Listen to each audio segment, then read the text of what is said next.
प्रचोदयात्। ಗಾಯತ್ರಿ ಮಂತ್ರ ಒಂದು ಸಂಪೂರ್ಣವಾಗಿ ಆ ತಾಯಿ ಮೇಲೆ ಭರವಸೆ ವಿಶ್ವಾಸ ಎಲ್ಲ ಇಟ್ಟು ಸರಿಯಾಗಿ ಅರ್ಥ ಮಾಡಿಕೊಂಡು ನಮ್ಮ ಮನಸ್ಸು ನಮ್ಮ ಬುದ್ಧಿಯನ್ನು ವಿಕಾಸ ಮಾಡೋದಕ್ಕೆ ಜಪ ಮಾಡಿದ್ರೆ ಖಂಡಿತ ಅದರ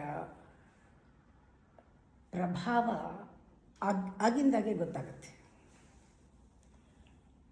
ಇದು ಎರಡು ಮಾತು.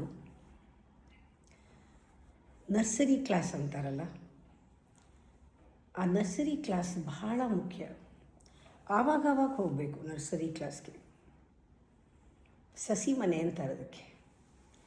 ಸಸಿ ಮನೆಯ ಒಂದು ಮಾರ್ಗಸೂಚಿ ಜ್ಞಾಪಿಸ್ಕೊಳ್ತಾ ಇರಬೇಕು.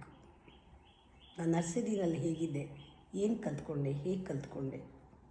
ಪ್ರತಿ ಸತಿ ಅನ್ಲರ್ನಿಂಗ್ ಆಗುತ್ತೆ, ಡಿಲರ್ನ್ ಆಗುತ್ತೆ, ಹೊಸ ಲರ್ನಿಂಗ್ ಬರುತ್ತೆ.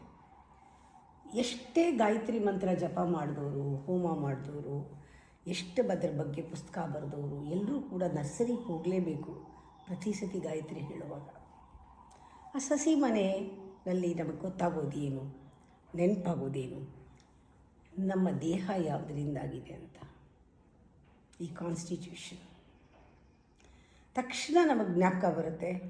ನಮ್ಮ ಇಂದ್ರಿಯಗಳು ಕೆಲಸ ಮಾಡದೇ ಇದ್ದರೆ ನಾವು ಎಲ್ಲಿರ್ತಾ ಇದ್ವಿ, ಈ ದೇಹದಿಂದ ನಮಗೇನು ಪ್ರಯೋಜನ ಆಗ್ತಾಯಿತ್ತು. ಇಂದ್ರಿಯಗಳ ಒಂದು ಅದರ ರೆಫರೆನ್ಸ್, ಆ ಒಂದು ರೆಸ್ಪೆಕ್ಟ್ ಬರುತ್ತೆ.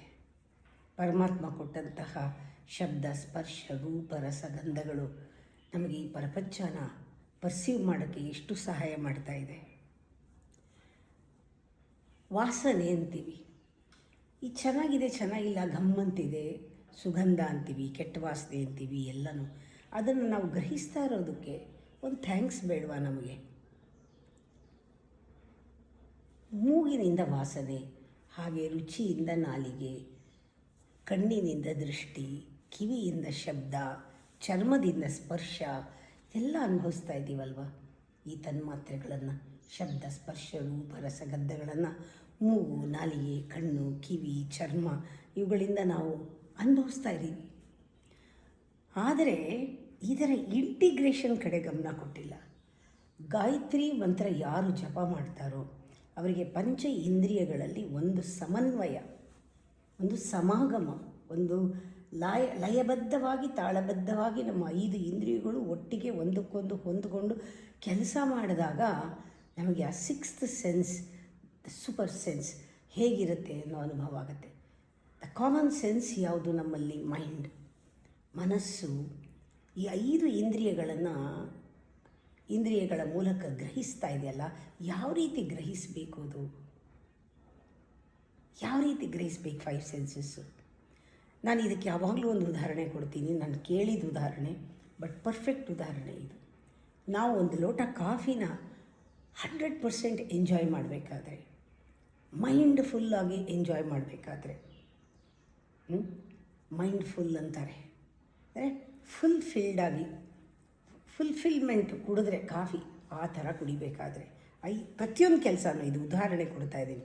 ಹೇಗೆ ಕುಡಿಬೇಕು ನೋಡೋದಕ್ಕೆ, ಮನಸ್ಸಿಗೆ ಆ ಕಾಫಿ ನೋಡಿದ ತಕ್ಷಣ ಮನಸ್ಸು ಎಸ್ ಚೆನ್ನಾಗಿದೆ ಅನಿಸ್ಬೇಕು. ನೋಡಿದ್ರೆ ಕಣ್ಣಲ್ಲಿ ಆ ಬಣ್ಣದಿಂದ ಗೊತ್ತಾಗುತ್ತೆ ಇದಕ್ಕೆಷ್ಟು ಪ್ರಪೋರ್ಷನ್ ಹಾಕಿದ್ದಾರೆ ಅಂತ.